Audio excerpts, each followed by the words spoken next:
Hello everyone, আমি আরিয়ান আছি তোমাদের সাথে। সবাইকে শুভকামনা জানিয়ে শুরু করছে আজকের ভিডিও। আশা করি তোমরা ভিডিও শেষ পর্যন্ত থাকবে। যখন আমাদের জীবনে খারাপ সময় চলতে থাকে, আমরা যা চিন্তা করে থাকি তা না হয়ে তার উল্টোটাই হয়ে থাকে। কখনো কখনো আমরা এমন কিছু কাজ করে থাকি, আমাদের সমাজ শ্রম এবং মনোযোগ দেওয়ার পরেও যখন আমরা সাকসেসের দেখা পাই না, তখন মনে হতে থাকে হয়তো আমরা ভুল জিনিসের প্রতি আমাদের মেধা শ্রম দিয়ে ফেলেছি। তখন অনেক খারাপ লাগতে থাকে এবং মনের মধ্যে আসতে থাকে হয়তোবা আমাদের ভাগ্যে অন্য কিছু লেখা ছিল। কিন্তু তখন আমরা অনেক কনফিউজ হয়ে যাই, যা হওয়ার তা তো হয়েই গেছে, কিন্তু এখন কি করা যায়, কোন জিনিসের প্রতি মনোযোগ দেওয়া যায়, কি করলে আমরা সাকসেসের দেখা পেতে পারি, আসলে কি সাকসেস পাবো নাকি না।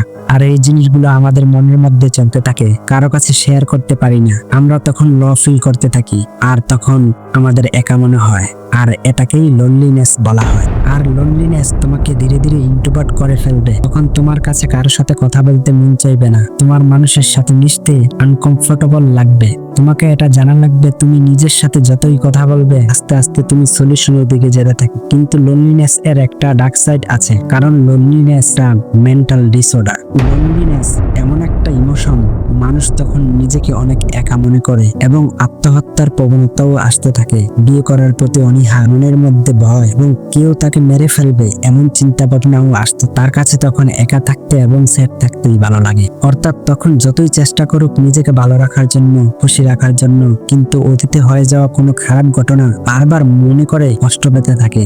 অতীত জীবন থেকে পাওয়া কষ্টগুলো মনে করে করে একটা পর্যায়ে সে ডিপ্রেশনে চলে যায়। আর এই কারণে মানুষের সাথে সম্পর্ক করতে অথবা মানুষকে বিশ্বাস করতে অনেক কষ্ট হয়ে যায়। যদি এমন ভাবে চলতে থাকে তাহলে ধীরে ধীরে কষ্ট আরো বাড়বে, কমবে না। কিন্তু এটা আমাদের জানা প্রয়োজন, লোনলিনেস থাকার কারণ কি, কি কারণে মানুষ লোনলিনেস ফিল করে। এর অনেকগুলো কারণ হতে পারে, যেমন ভালোবাসার মানুষ যদি কখনো ধোঁকা দেয়, অথবা যাকে সে অনেক বিশ্বাস করে সে তার বিশ্বাস ভেঙে দিল, এবং বন্ধু অথবা আত্মীয় স্বজনের মধ্যে থেকে সব সময় অবহেলা পেতে থাকলে, নিজের ফ্যামিলির মানুষ যদি গুরুত্ব না দেয়, অবহেলা করে, তাহলেও লোনলিনেস এবং স্যাড ফিল হতে পারে। তখন নিজেকে অনেক লো ফিল করতে থাকে, তখন কোনো কাজ করতে ভালো লাগে না, কোনো কিছু করতে মন চায় না, শুধু একা একা বসে দুশ্চিন্তা করতে থাকে। তাহলে আবার জানা যাক ইমোশনাল লোনলিনেস কি। মনে করো একজন ছেলে অথবা মেয়ে, তাকে তার মা অথবা বাবা অনেক ভালোবাসে এবং ওই মানুষটা তাকে খুব কাছের মনে করে। যে কোনো সমস্যা, যে কোনো কিছু ঘটলে তার সাথে শেয়ার করে, এবং যদি কখনো কোনো বিপদ হয় তখন তার সাথে বললে নিজেকে হালকা লাগে, কিছুটা ভালো ফিল করে, এবং তার মা অথবা বাবা তাকে ওইটার সলিউশন দিয়ে থাকে। কিন্তু কোনো একদিন সে শুনতে পেল বয়সের কারণে যে যাকে ভালোবাসতো, মা অথবা বাবা, সে মারা গেছে, তখন তার পায়ের নিচ থেকে মাটি সরে যাবে, আর বিশ্বাস করতেও কষ্ট হয়ে যাবে যে এটা আমার সাথে কি ঘটে গেল। মনকে বোঝানো কোনো মতেই সম্ভব হলো না, এবং সে একা থাকতে শুরু করলো। তার মা অথবা বাবার প্রতি অতিরিক্ত ভালোবাসা এবং বিশ্বাস থাকার কারণে এখন সে অন্য কারো প্রতি ভালোবাসা কনফিডেন্স হারিয়ে ফেলবে। আর এটাকেই ইমোশনাল লোনলিনেস বলা হয়, সোশ্যাল লোনলিনেস। যদি তুমি লাখো মানুষের মধ্যে নিজেকে একা ফিল করো, অর্থাৎ তোমার পরিবার, প্রিয়জন, সমাজ এবং বন্ধু বান্ধব থেকে অবহেলা পেতে থাকলে, তখন যদি মনে হয় আমার সাথে কেন এমন খারাপ ঘটনাগুলো ঘটে আর স্যাড ফিল হয়, তাহলে বুঝে নিও তুমি অলরেডি সোশ্যাল লোনলিনেস এর মধ্যে পড়ে গেছো। এক্সিস্টেন্সিয়াল লোনলিনেস, সবার প্রতি রাগ অথবা ঘৃণা রাখা, অর্থাৎ পৃথিবীতে কাউকে আপন মনে না করা। আমি একাই ঠিক আছি, আমার আর কাউকে প্রয়োজন নেই। যদি কারো মনের মধ্যে এরকম চিন্তা ভাবনা, এবার জানা যায় কসমিক লোনলিনেস। যে বা যাহারা ভেবে থাকে এই মহাবিশ্বের মধ্যে আমার কোনো বন্ধু অথবা আপন বলতে কেউ নেই, সবাই আমার শত্রু, এমন ধারণা পোষণ করে নিজের মধ্যে। আমাদের মহাবিশ্ব এত বড় যার তুলনায় আমাদেরকে দেখাও যাবে না, আমরা নাই বললেই চলে। এমনকি আমাদের সূর্য যে এত বড়, এই মহাবিশ্বের তুলনায় যদি টেলিস্কোপ দিয়ে খোঁজ করা হয় তাহলে খুঁজে পাওয়া যাবে না। আর আমরা এত ক্ষুদ্র হওয়ার পরও আমরা মনে করি আমরা সবার থেকে আলাদা,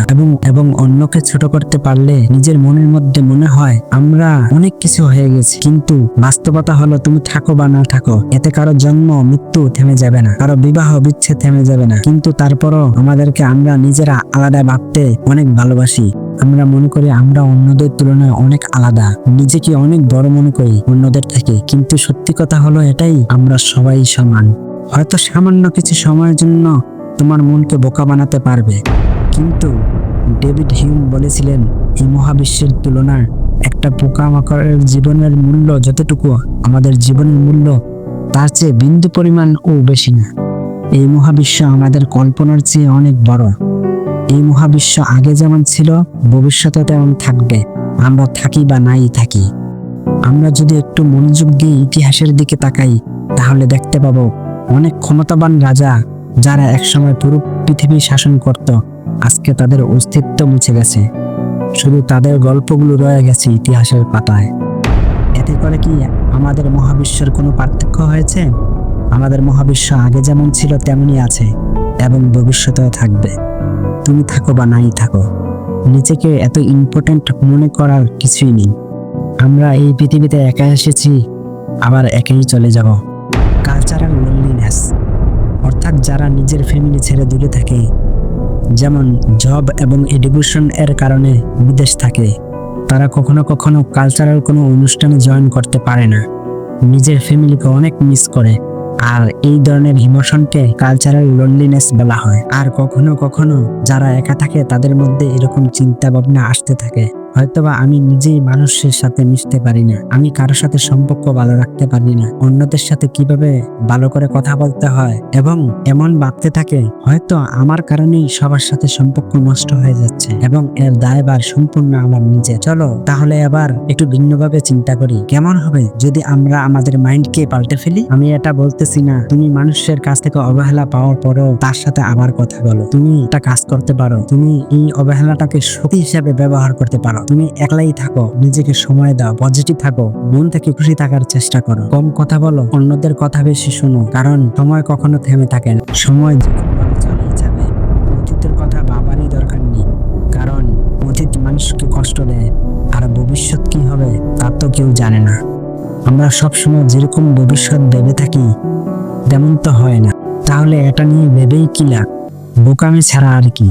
আমাদের হাতের মধ্যে আছে শুধু বর্তমান সুন্দর করার চেষ্টা করি, আর এটাই তো বুদ্ধিমানের কাজ হবে। তুমি যদি একা হয়ে থাকো তাহলে নতুন কোনো কিছু শেখার প্রতি মন দাও, যা তোমার শিখে ভালো লাগে, এবং যার সাথে কথা বলতে ভালো লাগে, যে তোমাকে মূল্য দেয় তার সাথে কথা বলতে পারো, এবং যারা তোমাকে কথায় কথায় ছোট করবে, ছোট দেখাবে, তাদের থেকে নিজেকে দূর করে ফেলাই ভালো। একটু আগে আমি বলেছিলাম তোমাদের মাইন্ডসেট পরিবর্তন করলে অবহেলাকে শক্তিতে রূপান্তর করতে পারবে। এবার তুমি ভেবে নাও তুমি কি করতে চাও। তুমি কি সবসময় নেগেটিভ চিন্তা করে নিজেকে ডিপ্রেশনের দিকে নিয়ে যাবে, নাকি তোমার মাইন্ডসেট পরিবর্তন করে নিজেকে সুখী রাখবে? আর আমি চাইলেও তোমার জীবনকে পরিবর্তন করতে পারবো না, আমার যতটুকু করার যা জানানোর দরকার ছিল তা তোমাদেরকে জানিয়ে দিলাম। এবার তুমি চাইলে তোমার জীবনকে পরিবর্তন করতে পারবে, আর আরেকটা জিনিস করতে পারবে, আমাকে সাপোর্ট করতে পারবে। যদি আমাকে হারাতে না চাও তাহলে আমাকে সাপোর্ট করে পাশে থাকো। অবশেষে একটা কথাই বলবো, গড ব্লেস ইউ।